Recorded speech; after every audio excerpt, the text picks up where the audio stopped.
বুঝলাম না, এই বিশ্বকাপে বড় দল ছোট দল মুখোমুখি হওয়া প্রতিটা ম্যাচ দেখি একই স্ক্রিপ্ট ফলো করছে।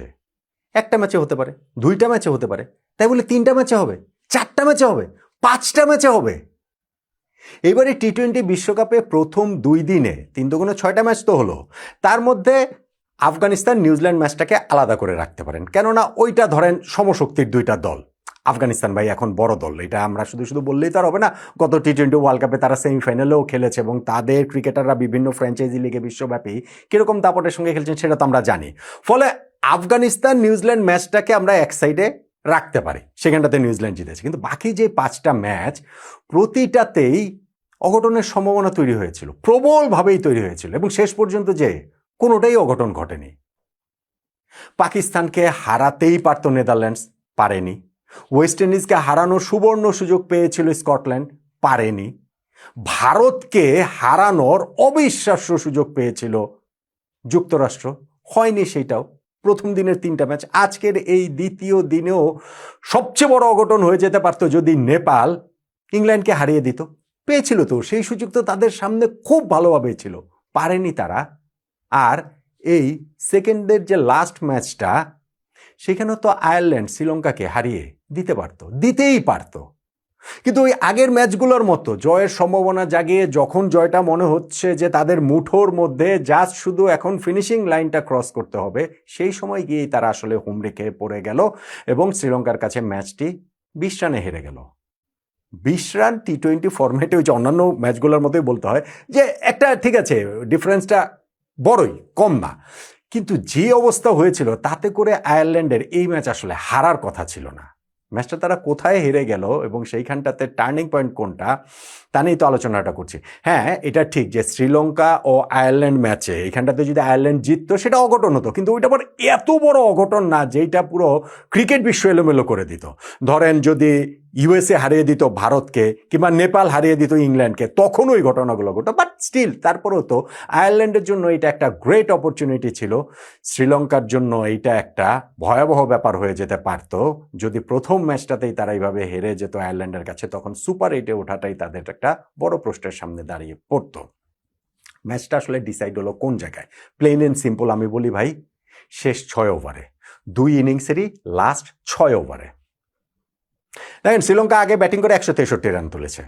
আয়ারল্যান্ডের চেইজের শেষ 6 ওভারে আসেন, তারা 14 ওভার শেষে স্কোরে তাদের ছিল 2 উইকেটে 104। শেষ 6 ওভারে তাদের 60 রান প্রয়োজন, হাতে আছে 8 উইকেট। 6 ওভারে 60 রান প্রয়োজন, প্রতি ওভারে 10 রান করে প্রয়োজন, 8 উইকেট হাতে নিয়ে এখনকার টি-20 ক্রিকেটে এইটা কোনো রান? এই রান তারা করে তো অবশ্যই জেতা উচিত। কিন্তু আয়ারল্যান্ড ওই জায়গাটাতেই তাদের ওই পার্টনারশিপটা যে ব্রেক হলো, ভেলালাগে তিনি উইকেটটা তুলে নিলেন এবং নেক্সট ওভারে ওয়ানিন্দো হাসারাঙ্গা তিনিও আরেক সেট ব্যাটসম্যানকেও আউট করে দিলেন। দুইজনই বিগ শট খেলতে গিয়ে লং অন মিড উইকেট বাউন্ডারিতে ক্যাচ দিলেন এবং তাতে করেই আইরিশরা প্যানিক করে ফেললো। ভেরি নেক্সট ওভারটাতে গিয়ে তারা আরও 2টা উইকেট হারিয়ে ফেললো। থিকসানা ওই 2টা উইকেট তুলে নিলেন। তাতে করে হলো কি, যেটা 6 ওভারে 8 উইকেট হাতে নিয়ে 60 রান প্রয়োজন, অল অফ এ সাডেন দেখা গেল যে 3 ওভারে তাদের 4 উইকেট হাতে নিয়ে আরও 43 রান প্রয়োজন। ম্যাচ থেকে তারা ওই জায়গায় ছিটকে গেছে, ওই 3টা ওভারেই তারা ছিটকে গেছে এবং এমনভাবেই ছিটকে গেছে যে এরপরে আবারও উইকেট ওইখানটাতে হাসারাঙ্গা নিয়েছেন। লাস্টে তো পাথরেনা 2টা উইকেট নিয়ে আয়ারল্যান্ড হচ্ছে 20 ওভার পুরোটা খেলতেও পারেনি, তারা 143 রানে অল আউট হয়ে গিয়েছে এবং ম্যাচটা তারা 20 রানে হেরে গিয়েছে। এই যে ইনিংসের লাস্টে শেষ 6 ওভারে এসে তারা মুখ থুবড়ে পড়লো, সেটা কি টার্নিং পয়েন্ট বলবেন না? এখন শ্রীলঙ্কার ইনিংসেরও লাস্ট 6 ওভারটাতে আসেন।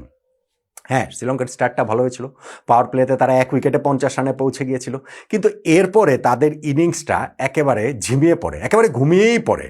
7 থেকে 14 এই 7 ওভারের মধ্যে তারা মাত্র 37 রান তুলে আরও 3টা উইকেট হারিয়েছে। 6 ওভার শেষে যেই শ্রীলঙ্কার স্কোর ছিল 1 উইকেটে 50, 14 ওভার শেষে সেই শ্রীলঙ্কার স্কোর 4 উইকেটে 87। এবং সেইখান থেকে তো আয়ারল্যান্ড ভাবতেই পারতো যে শ্রীলঙ্কাকে 130-40-এর মধ্যে আটকে রাখাটা সম্ভব, খুবই সম্ভব ছিল। শ্রীলঙ্কা ওই শেষ 6 ওভারের ব্যাটিংয়ে আবার ঝড় তোলে, ওই 6 ওভারে তারা 76 রান তুলে নেয়। আয়ারল্যান্ড শেষ 6 ওভারে 60 রানের সমীকরণ মেলাতে পারেনি, কিন্তু শ্রীলঙ্কা শেষ 6 ওভারে 76 রান তুলে নিয়েছে এবং সেই জায়গাটাতে আইরিশ ফিল্ডারদের বদান্যতার কথাও অবশ্যই বলতে হবে। বিশেষত কামিন্দো মেন্ডিসের ক্যাচটা যে তারা ফেলেছে, শুধু ক্যাচ ফেলেনি বাউন্ডারি রোপে, সেটা আসলে ছক্কাও হয়ে গিয়েছে। পরের 2টা বলকেই আবার 4-4 মেরে দিয়েছেন তিনি। কামিন্দো 19 বলে 44 রানের একটা ফ্যান্টাস্টিক নক তিনি খেলেছেন। আর এক সাইডে ইনিংস অ্যাঙ্কর করে রেখেছেন যে কুশল মেন্ডিস, আরেক মেন্ডিস, তিনিও 43 বলে 54 না 56 রানের একটা ইনিংস তিনি খেলেছেন এবং সেইটাতেও তিনিও লাইফ পেয়েছেন ওই শেষ সময়ের ওই জায়গাটাতে গিয়ে। ফলে শেষ 6টা ওভারই 2 দলের ইনিংসের ডিফারেন্সটা মেক করে দিয়েছে। শ্রীলঙ্কা যদি সেই শেষ 6 ওভার না হতো, সেই 6 ওভারে যদি তারা ব্যাটিং ঝড় না তুলতে পারতো এবং যদি আইরিশ ফিল্ডাররা তাদেরকে সাহায্য না করতো, তাহলে হয়তোবা তাদের স্কোরটা, হয়তোবা না শিওরলি তাদের স্কোরটা এত বড় হয় না। তারপরেও 163 রান এটা আসলে পার স্কোরই ছিল এবং সেই স্কোর তারা করে আইরিশরা তো জেতার মতো অবস্থায় চলে গিয়েছিল। কিন্তু ওইটা যেটা বললাম, শেষ 6 ওভারে তারা মুখ থুবড়ে পড়েছে, 60 রান তুলতে পারেনি, বরং 20 রানে তারা ম্যাচটা হেরে গিয়েছে, অল আউটই তারা হয়ে গিয়েছে। সো এই ম্যাচটাতে ওয়ার্ল্ড কাপে শ্রীলঙ্কা হোস্ট যারা নিজেদের প্রথম ম্যাচে আয়ারল্যান্ডকে যে 20 রানে হারালো, সেইখানটা টার্নিং পয়েন্টটা আমার কাছে প্রিটি স্ট্রেট ফরওয়ার্ড। 2 দলের ইনিংসেরই লাস্ট 6 ওভার, এবং আমি নিশ্চিত আমার সঙ্গে আপনারা সবাই একমতই হবেন। হ্যাঁ, এখন এই 6 ওভারের মধ্যে যদি পার্টিকুলার কোনো জায়গা বেছে নিতে চান যে না ঠিক আছে এইখানে যে ভেল্লালাগে যে ব্রেক থ্রুটা দিল সেইটা গুরুত্বপূর্ণ, কিংবা ধরেন হাসারাঙ্গা যে এরপরে এসে সেট আরেক ব্যাটসম্যানকে আউট করে দিলেন সেটা গুরুত্বপূর্ণ, কিংবা ধরেন কামিন্দো মেন্ডিসের ওই ক্যামিওটা গুরুত্বপূর্ণ, কিংবা ধরেন আইরিশ ফিল্ডাররা যে তিনটা ক্যাচ তারা ফেলেছে ওই শেষ 6 ওভারে, সেইটা গুরুত্বপূর্ণ। কিন্তু মোটা দাগে এই 2 দলের ইনিংসেরই লাস্ট 6 ওভারই এই ম্যাচের ডিসাইড করে দিয়েছে। ওইটাই তাই আমার কাছে টার্নিং পয়েন্ট।